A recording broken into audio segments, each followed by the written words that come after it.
has unique and complete responsibility. Yeah. I like to eat. And that comes with free lunch for all these students. So it's provided by Verna. All right, so it's a great pleasure to introduce Townsend Peterson. Towns is a distinguished professor and curator of ornithology at Kansas, sort of our sister institution, if you like, in many ways. Towns had is both a really superb field biologist, an ornithologist, evolutionary biologist, and he's had a sort of wide impact on our science, partly through his work on birds, Apheloma jays and so on, going way back, but also on driving along biodiversity informatics, development of distributed databases. He was a partner with Carla as co-PI on Ornis, and he's been very active in promoting both the sharing of information, opening up the museums to the world, and also creative use of it through the species distribution model. And I suspect that will permeate his talk today, which is on this topic.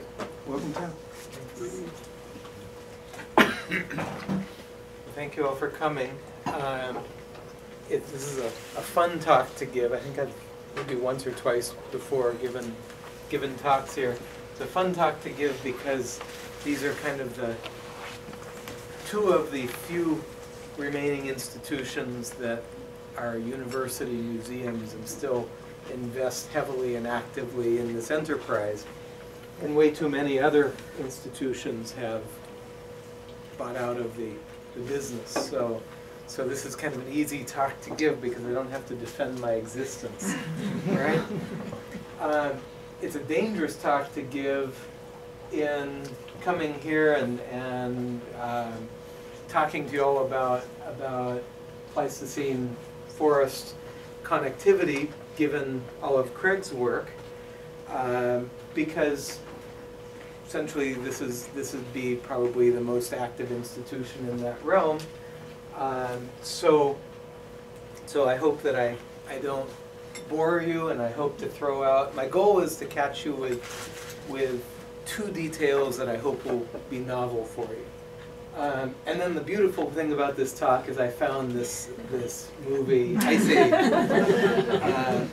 So this morning at 6 in the morning, I was very busy harvesting images of it. But I love this because, you know, connectivity of forest. Okay. So let's go back into history just a bit. You all know this paradigm. This is the Pleistocene refugium paradigm, where essentially we see Pleistocene climatic changes as splitting up now continuous, presently continuous distributional areas and giving the opportunity for speciation. And so we have this work done by Simpson and Haffer, and these classic maps. This is based on distributions of neotropical birds and anolis lizards. And essentially what Haffer pointed out was that you have these centers of diversity that seem to be a small subset of the Amazon basin. Here's the same sort of result for tropical forest trees and nymphalid butterflies. Although here we start to get to the point where it almost looks like wherever you look there is a refuge. And posterior to this there was some work that basically showed that you got a hotspot of plant diversity everywhere where you spent enough time to detect a hotspot of plant diversity. So needless to say, and I'm sure you all are aware, this body of work this body of thinking has kind of a curious situation. It dominates our thinking about the Pleistocene. We always talk about Pleistocene refugia, and at the same time it's a hated idea. So Haffer himself published this alternative models and overview, obviously the world according to Haffer. Amazon River is a dispersal barrier, effects of river width, and then perhaps the most telling title, a necessarily complex model. So that's kind of the basis. And again, it's kind of fun that these ideas pervade everything. You look at almost any modern phylogeographic paper, and it's always talking about refugia, and essentially where did this structure come from? And yet, Amazon speciation, and particularly Pleistocene speciation in the Amazon, I've had papers rejected because ornithologists know, I emphasize the word know, that all speciation in the Amazon was pre-Pleistocene. We'll come back to that point in a bit. So, I'm going to throw in some opinion. This is designed to be an incendiary talk. I hope it will be. A lot of the discounting of Pleistocene speciation is based on results from molecular clocks. Essentially, the inference is, no, it can't be Pleistocene because it's too old. That splitting event happened pre-Pleistocene. And my complaint would be that the evidence that we have about essentially the timing of speciation comes almost exclusively from molecular data. And very little of it is then backed up with other independent evidence that either corroborates or disagrees. So let's look at just some examples of those molecular data. And obviously I'm showing you the worst examples. You know, Jim McGuire would never do something this way. But this is just to give you an idea of what do we base our knowledge on in terms of the geography of biological differentiation, or diversification. So here's comparative phylogeography and post-glacial colonization routes in Europe. And we go out and we get a bunch of trees, and those trees are tied to current sites. And then I love this figure where you get these colonization routes, and then you get some like this. Oh, yeah. I mean, look at that one. Is that colonization routes, or is that just, I ain't got the faintest idea? There's a Kansas idiom for you. Here's another one, phylogeography and population history of a fox in South America. Nice dense sampling across eastern South America, then slightly more sparse sampling up in the north. We can see there are different clades, southern and northern clades. And then some genetic versus geographic distance plots. And then the infamous mismatch distribution. I come from an Armenian-American family, and one of the highlights of going home to visit my grandmother back in the 70s was she would serve not what you might call Turkish coffee. That was not a good thing to say. Armenian coffee, and you'd get this thing that was basically like tar, little cup. You'd drink it down to the grounds, and then you'd flip it over, and the grounds would kind of dribble down the side of the cup. And then my grandmother would come along, and she'd pick up the cup, and she would read the grounds. And it was always, well, Town, you know, you're going to have many children and make a lot of money. So she was a dear woman. She was completely wrong. But, okay, there's my commentary about mismatches. And I know things have come a long way since then, but I think we could have a nice debate about the degree to which phylogeography, at least in its traditional sense, has gone beyond geographic sampling and the evolutionary frameworks, the phylogeny. So there's the philo part, but the geography is really just the sampling. It's sampling in present-day geography, and there's relatively little consideration of factors other than geographic space and very little consideration of historical dimensions.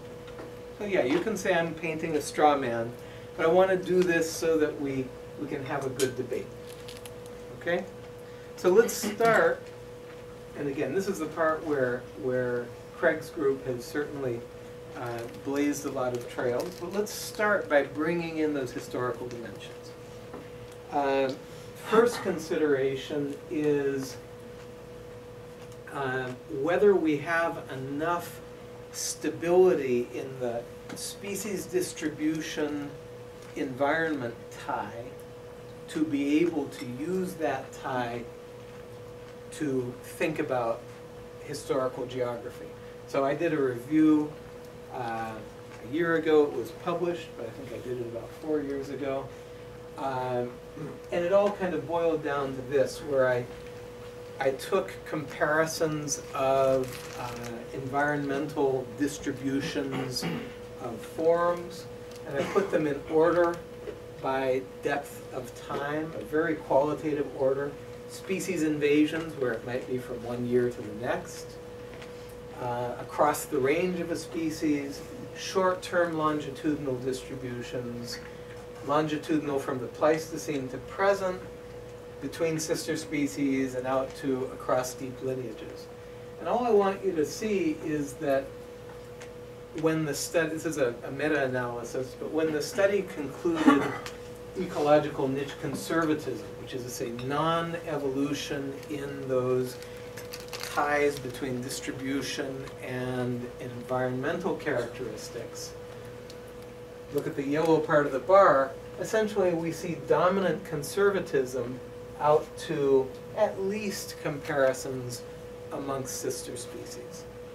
And kind of from there on you get into this methodological quagmire that I won't go into in this talk. The point is simply that, yeah, we have a fair amount of phylogenetic inertia in what we could call ecological niche characteristics. One more complaint. This is my long-term dislike of molecular clocks. This is yet another paper that I just scanned out and took a look at. Fairly responsible work in that we have molecular clock-based dating. Here's the Pleistocene from present to 300,000 years ago, interglacial and last glacial maximum. And these are dating of particular events. And what I love seeing, and I'm serious about this, is that there's actually error bars, okay, which is not universal. Ornithologists have been particularly bad about this. But what it comes down to is, I want you to notice these huge error bars. So again, trying to get at what do we know about the context of the events that we are reconstructing. So, you know, if we don't get the timing right, we can end up with some pretty dumb conclusions. Okay.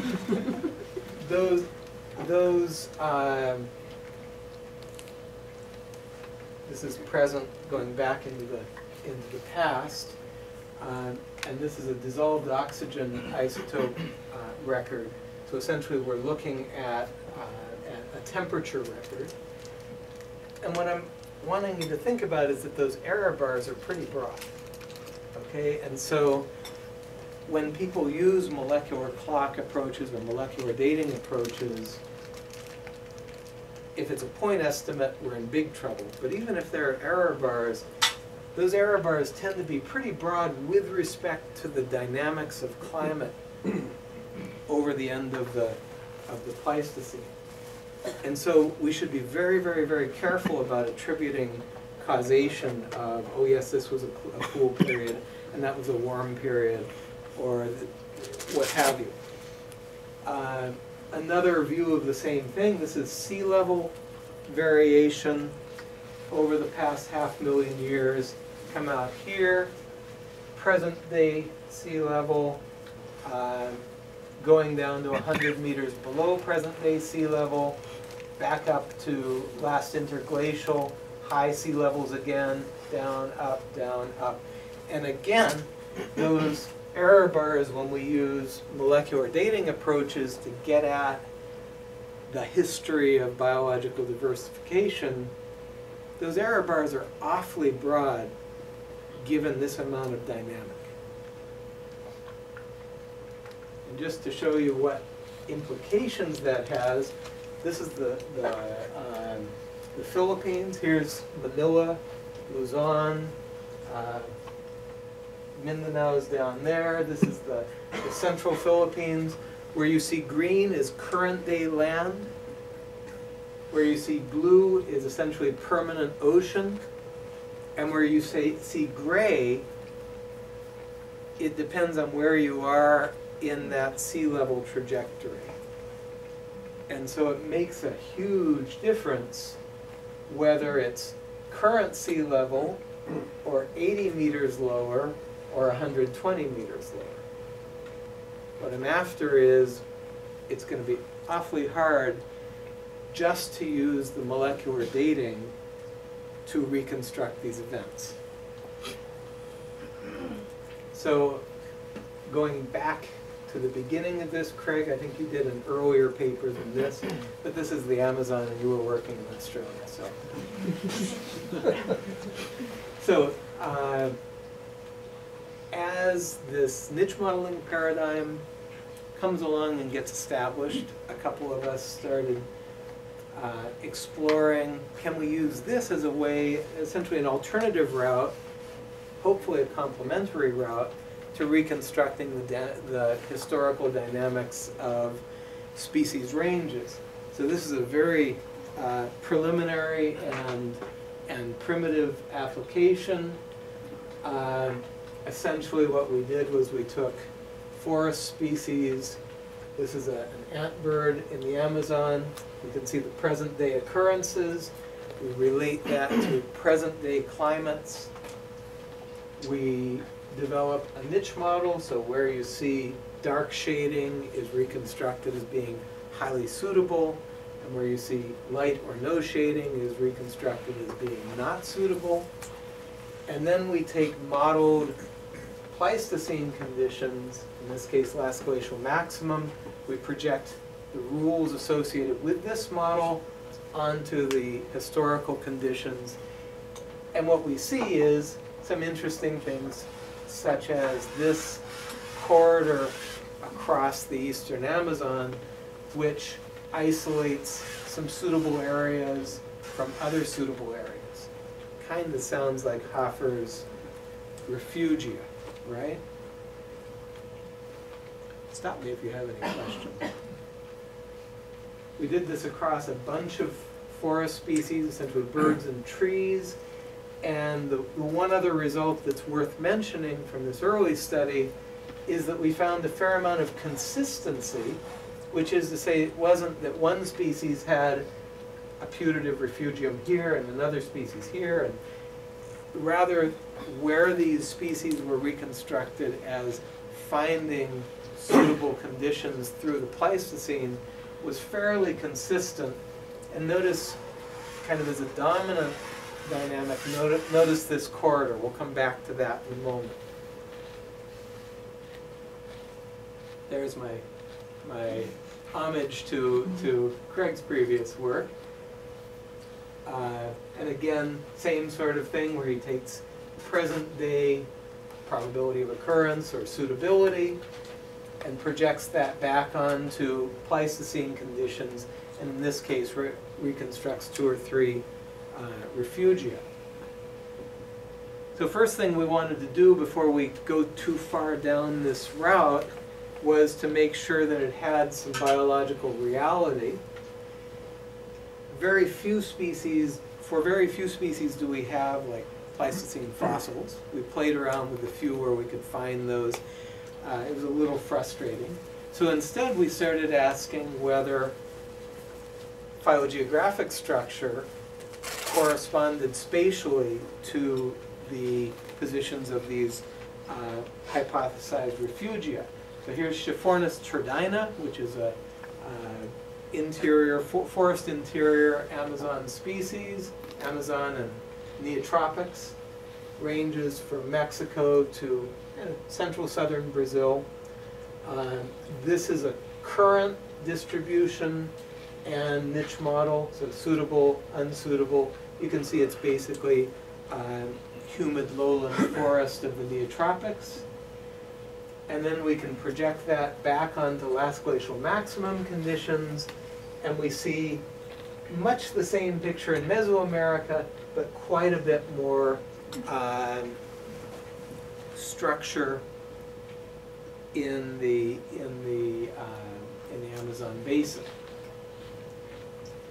Now, a student of mine, Arpad Miari, did a phylogeographic study of this species. I'm not going to go into the details of that, but essentially he identified 7 separate clades, which in my view should simply be recognized as species.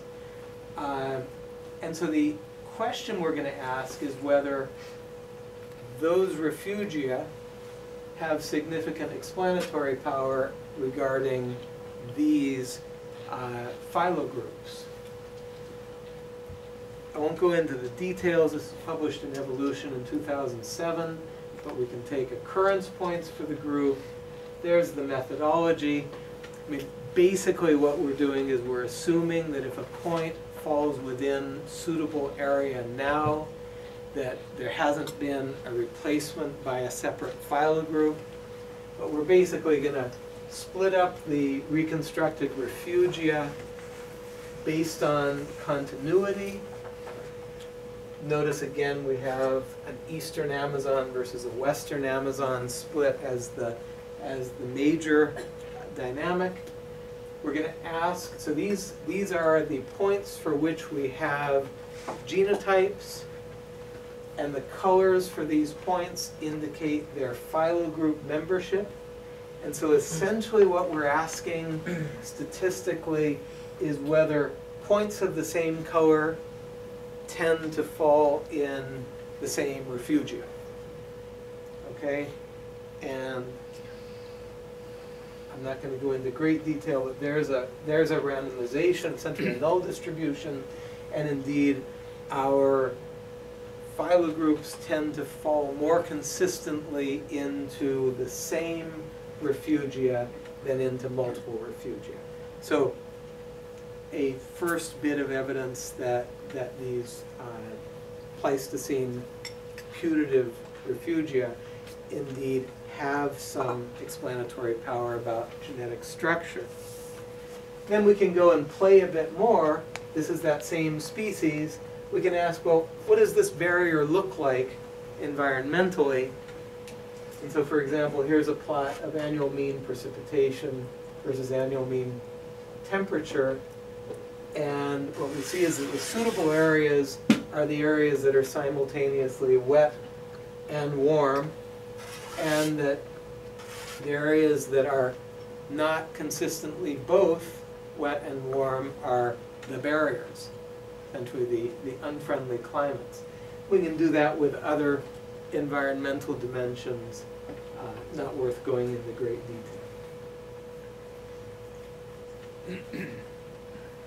We can also look at the other side of this. Here's a rattlesnake that you can see its present distribution is essentially open areas.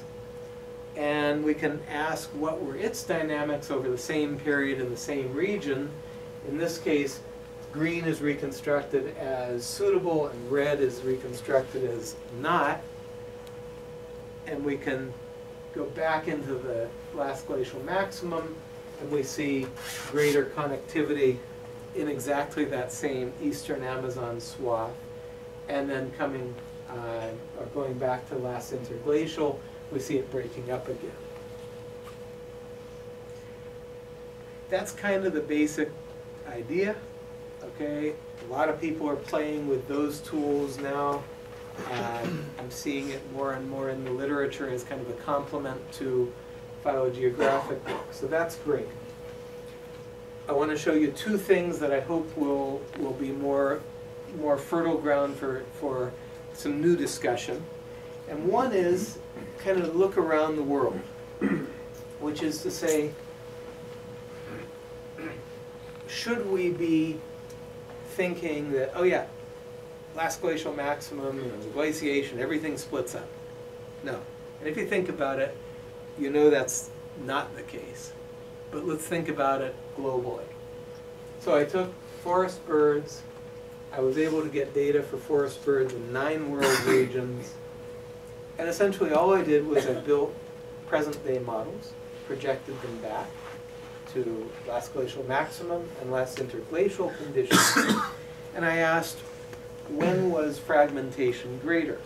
Under globally warm conditions like now, or globally cool conditions like 20,000 years ago?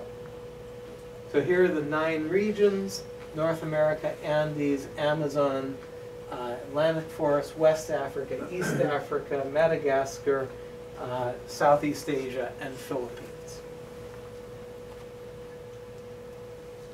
Give you some examples. You're already probably pretty sick of the Amazon. There we go, same thing. Haven't progressed much in 5 or 6 years of work, have we? Here's Madagascar with the sole member of the Brachypteraceae. That's now a separate family, Carla, do you remember? I haven't been there in Madagascar either. Present distribution continuous, rather extreme reconstructed fragmentation at last glacial maximum, and last interglacial, again, fairly continuous. But now we can go to the Andes. Here's a guan, and we see this kind of string of pearls distribution with some breaks here and there. And we go back to last glacial maximum conditions. Makes perfect sense. Go down in elevation a bit, connectivity increases, and then warm conditions back up, and it splits up again.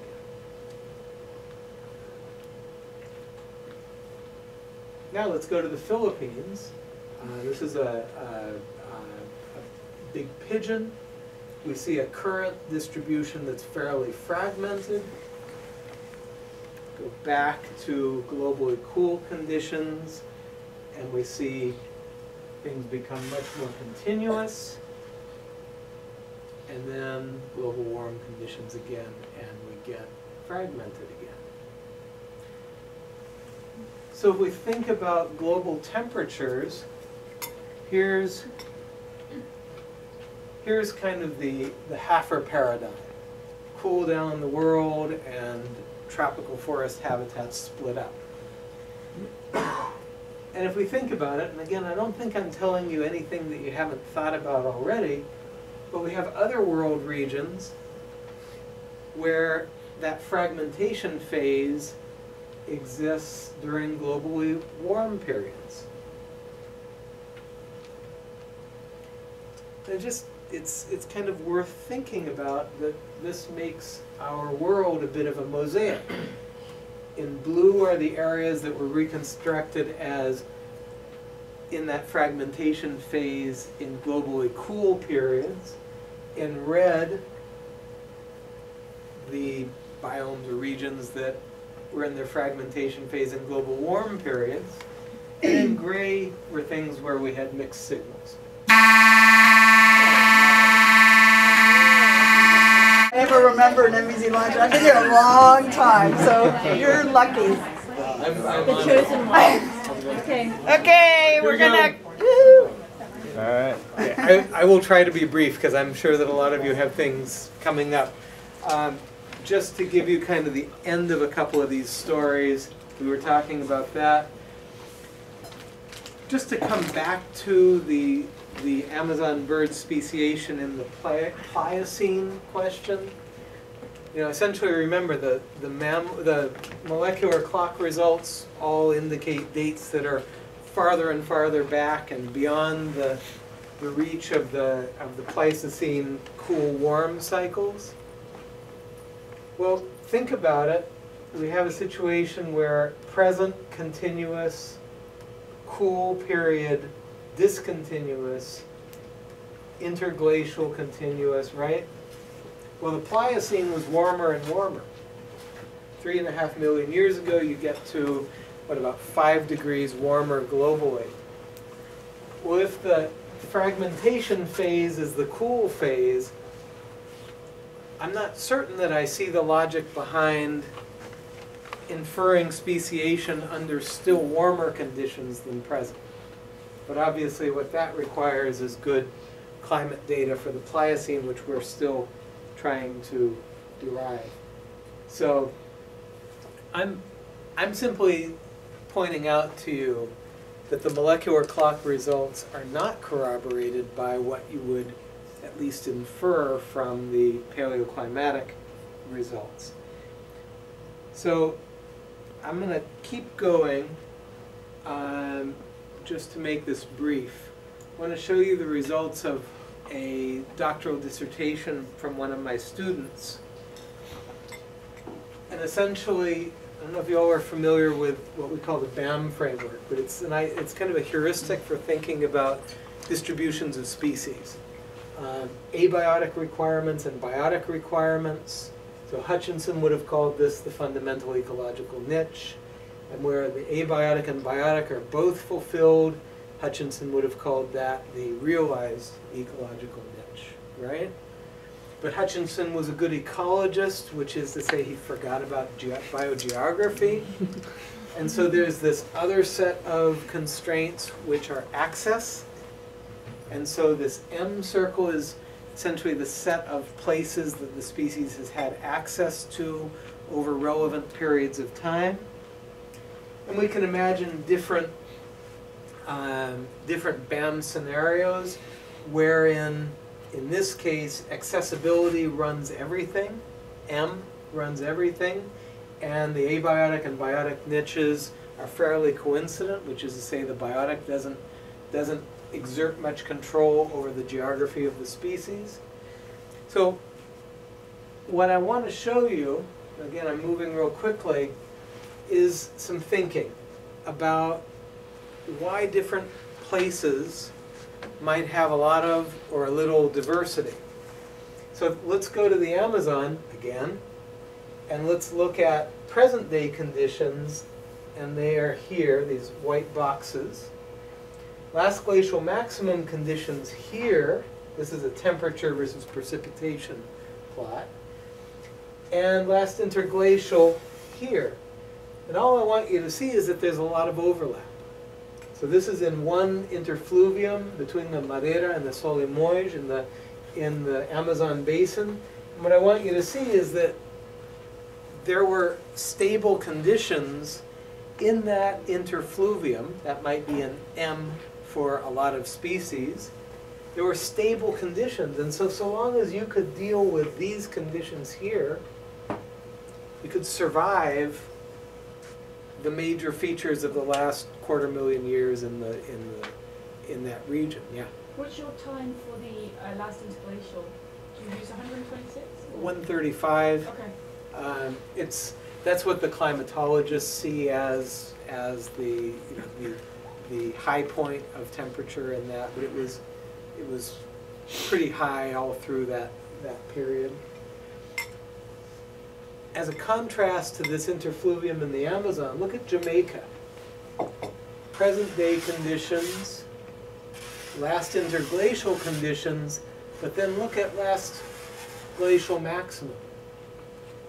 In Jamaica, if you didn't have a very broad set of environmental tolerances, there's very little overlap between cool period and warm period conditions. And so you can imagine this as being a much more stringent filter as far as which species can persist than here. So this student of mine, Yoshinori Nakasawa, believe it or not, he's Mexican. Everybody would come to my lab and say, God, everybody in your lab speaks fluent Spanish, even that Japanese guy. What he did was he plotted points, and for each point, this is just at random, for each point he created a virtual niche, which is to say he just took climate conditions close to that point, climatically, and then he would take that niche through this last interglacial, last glacial maximum, present transition, and he would ask whether that species was able to find habitable area without ridiculous dispersal assumptions continuously through that period.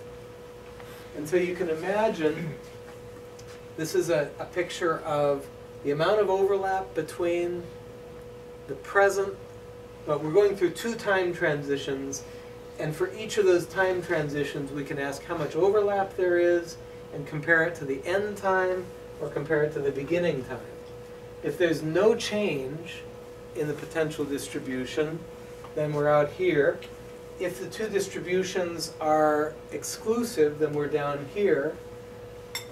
If there's a lopsided change, we are in one of the corners. And if it's a symmetrical change, we're in the middle. And so we can kind of generalize this into high overlap, increasing area from time 1 to time 2, decreasing area, or very minimal overlap. Again, I'm kind of rushing because I want you guys to get on to your next appointments. But here's a really, really interesting result. For South America, when we're going from last interglacial to last glacial maximum, so 135,000 years to 20,000 years ago, we see that most of the continent is in that red zone, that high overlap zone. And when we go from 20,000 years ago to present, again, most of the continent is in that high overlap zone. The only parts where we get lower overlap, which is to say more marginal conditions, is in the Amazon. I'm not going to go into the details, but here's what I want to show you as a contrast. Look at Africa. Okay, where you see nothing means that those species, remember these are virtual species, those species didn't survive. They found no overlap. So those are here. So the entire Sahara changes so much that our virtual species were not able to walk into habitable conditions through these 2 transitions. So look at, for South America, how much stability there was, and for Africa, how much instability there was in terms of climate. So what Yoshi is looking at is essentially this. South America, again, the 2 transitions. Africa, the same 2 transitions. And then we can create very narrowly distributed climatologically species out to very broad species. Essentially a narrow niche versus a broad niche. And here's what we get for South America. Again, notice how much, at least for these 3 niche sets, notice how much is in that high overlap, that stability zone. And for Africa, notice that most of the species go extinct, so to speak, much more so than in South America, and that red area is much less dominant than in South America. So Yoshi we are starting to explore this on a much broader scale as a way of asking, can we create a new kind of null model for generation of biodiversity, which is simply the amount of stability through major climatic transitions. Here's another way to look at the same thing. These are the places in South America versus Africa where you had that relative stability. And you can see they're quite different in terms of extent. So, that's all I really wanted to show you. Going back to the points about phylogeography, it's mostly philo, and the geography is only recently beginning to come into the picture.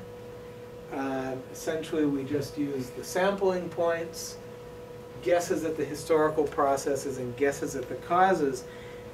Current geography can and is now being incorporated via suites of analyses such as those used in landscape genetics.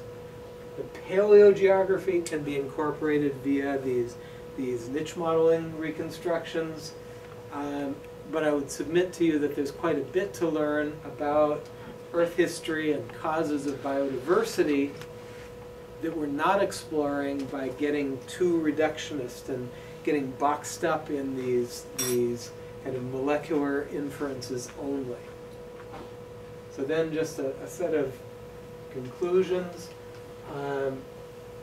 We can ask how, the next steps we can ask to what degree both the ecological requirements of species, which is to say the niches, and their spatial footprints change through time.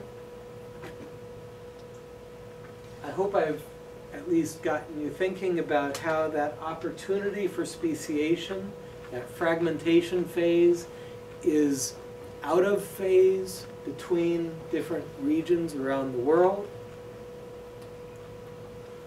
I think we have to be very careful about using molecular clocks alone to conclude about the timing of speciation.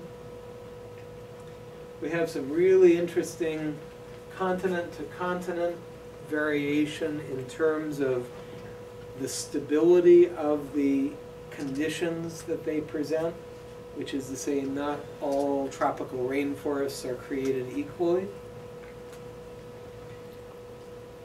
But we really need to take care of this big data gap, which is good, high quality, high resolution paleoclimatic data. We're making a pretty big mountain out of a pretty small data molehill at the present. And if we don't fix this information problem, it's just going to become a pretty miserable bottleneck. And then one of the real frontiers is we don't really have a good idea of what are the effects of these repeated cycles that you see all the way through the Pleistocene, but repeated cycles of fragmentation, connection, small populations, big populations, speciation opportunity versus dispersal opportunity. We don't really have any idea of what are the evolutionary implications of those repeated cycles. So, I've never done a seminar with a cliffhanger like that one, but I hope that was still coherent even with the intermission. Any questions that I can try to answer?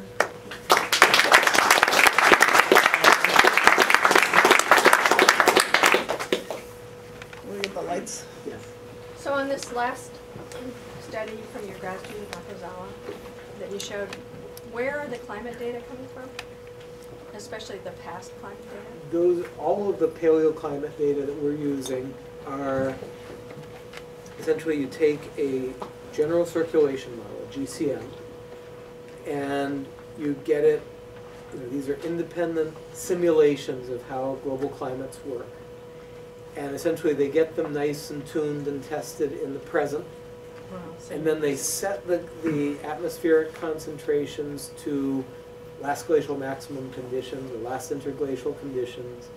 They let it run until it settles down, and then they let it run another 30 or 50 simulated years. And they're sampling the climates, and then they average that, because climates are long-term averages. So are so they're running one of these global models that will make predictions about specific locations based on the topography and the ocean Exactly. continentality and so on. All the topology of the climate.